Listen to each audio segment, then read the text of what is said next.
الحمد لله رب العالمين والعاقبة للمتقين والصلاة على النبي الكريم وعلى آله وأصحابه أجمعين أما بعد. قال النبي صلى الله عليه وسلم وأحب للناس ما تحب لنفسك أو كما قال عليه الصلاة والتسليم. معزز سامعین کرام، گزشتہ چند ایام سے آپ حضرات کے سامنے نبی علیہ الصلاۃ والسلام کی ایک حدیث مبارکہ چل رہی ہے، جس میں آپ صلی اللہ علیہ وسلم نے 5 کاموں کے کرنے کا حکم دیا تھا. حضرت ابو ہریرہ بیان کرتے ہیں کہ آپ صلی اللہ علیہ وسلم فرمایا، کون ہے جو ان 5 چیزوں کو لے گا اور ان پر عمل کرے گا اور دوسرے لوگوں کو بتلائے گا اور وہ بھی اس پر عمل کریں گے؟ تو حضرت ابو ہریرہ نے لبیک کہا. ان میں سے 3 چیزوں کا ذکر گزر چکا. سب سے پہلی چیز تھی اتق المحارم تکن اعبد الناس، حرام کاموں سے بچو، سب سے عبادت گزار بن جاؤ گے. اور دوسری چیز اللہ رب العزت، اللہ کے نبی صلی اللہ علیہ وسلم نے فرمائی کہ اللہ کی تقسیم پر راضی رہو، جو کچھ اس نے تم کو دیا ہے تو لوگوں میں سب سے زیادہ مالدار بنو گے.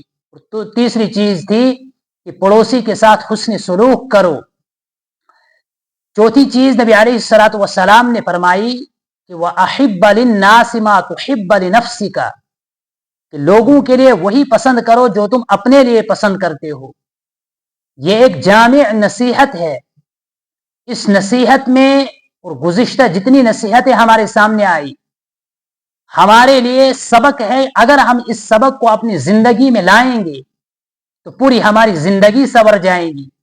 کہ نبی علیہ الصلوۃ والسلام نے اس حدیث کے ٹکڑے میں ہم کو ایک معیار عطا کیا، ایک معیار کے بارے میں بتایا.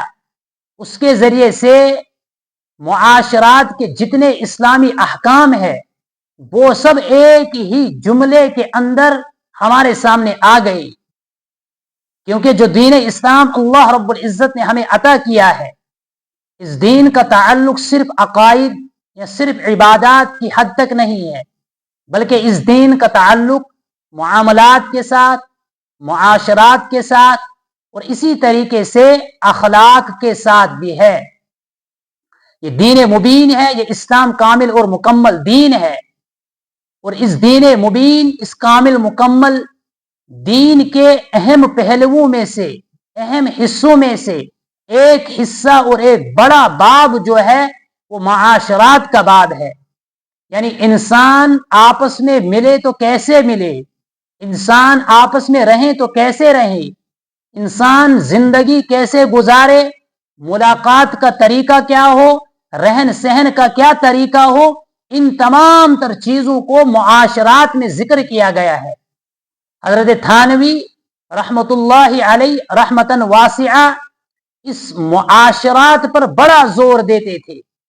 اس کے سلسلے میں اپنے مریدوں کو بہت زیادہ زور دیتے تھے اس پر عمل کرنے کے لیے. ان کے بارے میں مشہور ہے کہ وہ فرماتے ہیں حضرت تھانوی علیہ الرحمہ کہ اگر مجھ کو اپنے مریدین یا اپنے متعلقین کے بارے میں یہ خبر موصول ہوتی کہ انہوں نے نوافل ترک کیے یا انہوں نے ذکر و اذکار یا تسبیحات ترک کیے، تو اس کے سننے کی وجہ سے مجھے رنج ہوتا تھا، تھوڑا سا صدمہ ہوتا تھا. لیکن اگر مجھے کسی اپنے مرید کے بارے میں، کسی اپنے میرے ساتھ تعلق رکھنے والے کے بارے میں مجھے یہ خبر ملتی کہ اس شخص نے معاشراتی عمل میں کوئی کمزوری کی ہے، اس میں خلاف ورزی کی ہے، تو اس کے ساتھ مجھے نفرت ہو جاتی تھی. اور وجہ اس نفرت کی یہ ہوتی کیونکہ اس کا تعلق، معاشرات کا تعلق حقوق العباد کے ساتھ ہے.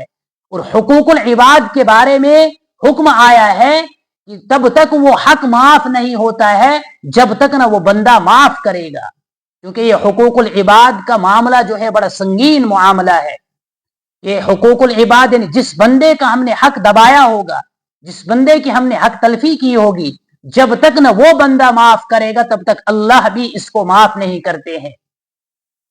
اللہ کرے ہم نے اگر کسی کی حق تلفی کی ہے تو ہمیں یہ توفیق ملے کہ ہم اس سے اپنا حق معاف کروائے، یا اللہ اس کے ذہن میں ڈال کر ہمیں وہ جرم معاف کر دے جو ہم سے خطا ہوئی ہے. ورنہ یہ معاملہ بڑا سنگین معاملہ ہے۔ بہرحال اس حدیث مبارکہ میں جو ہمارے لیے سبق ہے وہ معاشراتی اعتبار سے ہمارا رہن سہن، چلن پھرن، اٹھنا بیٹھنا، وہ سب کچھ اس حدیث پاک میں ہے۔ یہ دین کا ایک اہم رکن اور اہم جز ہے۔ یہ معاشرات دین کا ایک اہم جز ہے۔ اس عظیم باب کو ہم نے کیسے لے کر چلنا ہے، کیسے اپنی زندگی میں لانا ہے، اس کے بارے میں تعلیم ہمیں ملتی رہتی ہے۔ اب اگر معاشرات کے سارے احکام کا خلاصہ ہم نے نکالنا ہوگا، ان پورے جو معاشرات کے احکام ہے رہن سہن چلن پھرن کے، تو اس کا خلاصہ کیا ہے؟ وہ خلاصہ بھی حدیث پاک سے ثابت ہوتا ہے کہ نبی علیہ الصلوۃ والسلام نے فرمایا المسلم من سلم المسلمون من لسانہ و یدہ، کہ مسلمان وہ ہے جس کی زبان سے اور جس کے ہاتھ سے باقی مسلمان محفوظ رہیں۔ حقیقت میں وہی مسلمان ہے۔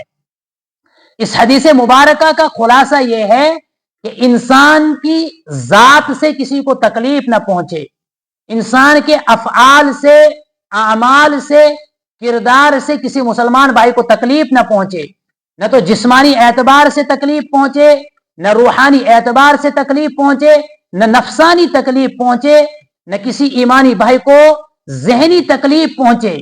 جتنے بھی ایمانی بھائی ہیں کسی کو ہماری طرف سے تکلیف نہیں پہنچنی چاہیے۔ یہ اس حدیث پاک کا خلاصہ ہے۔ اس حدیث پاک میں اگر ہم غور سے دیکھیں گے تو معاشرات کے سارے احکام گویا کہ اس حدیث مبارکہ میں نبی علیہ الصلوۃ والسلام نے بیان فرمائے۔ اب آدمی جو بھی کام کرے گا اس میں یہ لحاظ رکھنا ضروری ہے کہ میرے ذریعے سے میرے ایمانی بھائی کو کوئی تکلیف نہیں پہنچنی چاہیے۔ اب ہر کام میں انسان یہ لحاظ کیسے کرے گا کہ جو بھی میں کام کروں اس میں یہ معیار ہو کہ اس میں میرے ایمانی بھائی کو تکلیف نہیں پہنچنی چاہیے۔ یہ کام انسان کیسے کرے گا؟ تو اس کے لیے جو اہم چیز ہے وہ اس حدیث مبارکہ میں ہمیں سبق اس کا ملتا ہے کہ اس کی جو بنیاد ہے کہ میں جو بھی کام کروں گا، زندگی گزاروں گا، جتنا بھی ہمارا معاشرہ ہے وہ مجھ سے محفوظ کیسے رہے گا، میری تکلیفوں سے، دیگر چیزوں سے، اس کو میری طرف سے کوئی تکلیف نہیں پہنچنی چاہیے۔ اس کا معیار کیسے ہمیں معلوم ہوگا، اس کی بنیاد کیا ہوگی؟ تو اس کی بنیاد یہی حدیث ہے جو شروع میں آپ حضرات کے سامنے پڑھی۔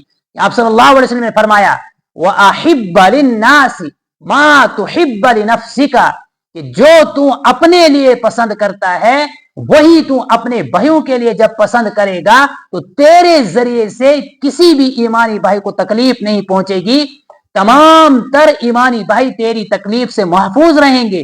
جب محفوظ رہیں گے تو گویا کہ ہمارے معاشرے کی جتنے بھی احکام ہیں، جتنے بھی مسائل ہیں، وہ سب حل ہو گئے، ان میں اب کوئی کمی نہیں ہے۔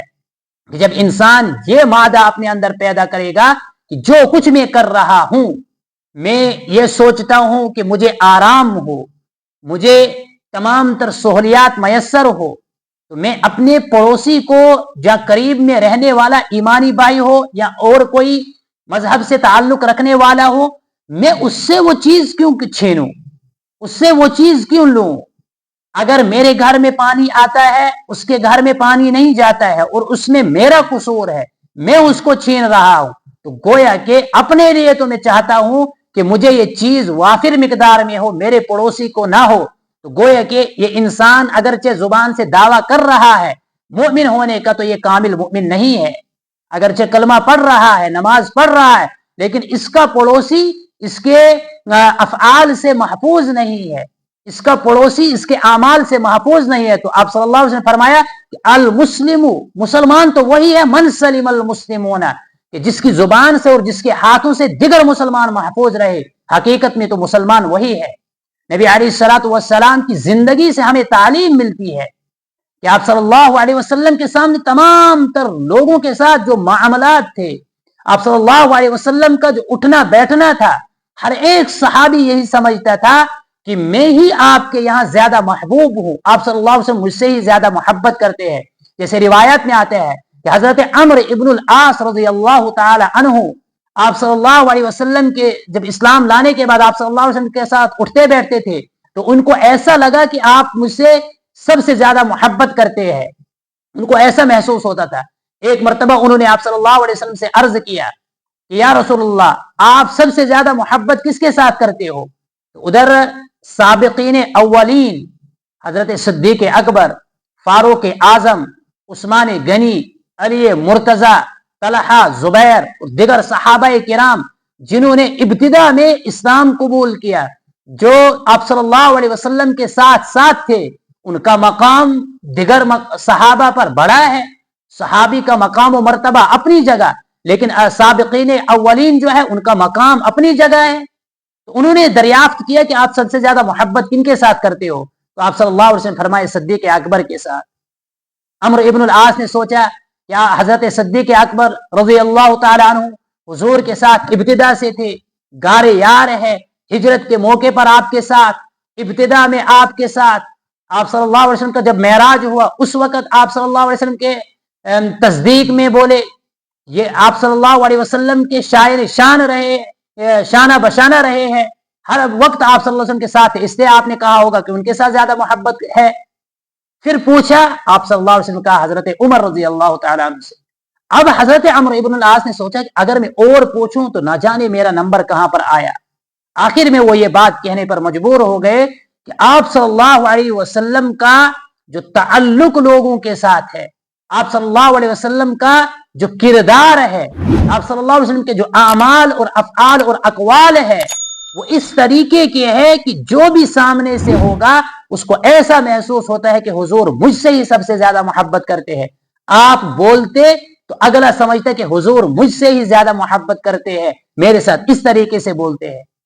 تو آپ کچھ کام کرتے تو اگلے والے کو ایسا لگتا کہ میرے ساتھ ہی زیادہ محبت ہے. تو یہ درس ہمیں نبی علیہ الصلوۃ والسلام کی زندگی سے ملتا ہے کہ کس طریقے سے اپنے معاشرے کو ٹھیک کرنا ہے, کہ ہم سے کوئی بول رہا ہے تو ہم خوشی خوشی اس سے بولے, ہم سے کوئی کچھ مانگ رہا ہے تو اگر استطاعت ہے تو خوشی خوشی اس کو عطا کرے. کوئی چیز ہمارے پاس زائد ہے تو اپنے پڑوسی کو دے, اپنے ایمانی بھائی کو دے, یا اگر آپ کے پڑوس میں کوئی غیر مسلم رہ رہا ہے تو اس کو دو. یہ آپ صلی اللہ علیہ وسلم کی زندگی سے ہمیں سبق ملتا ہے.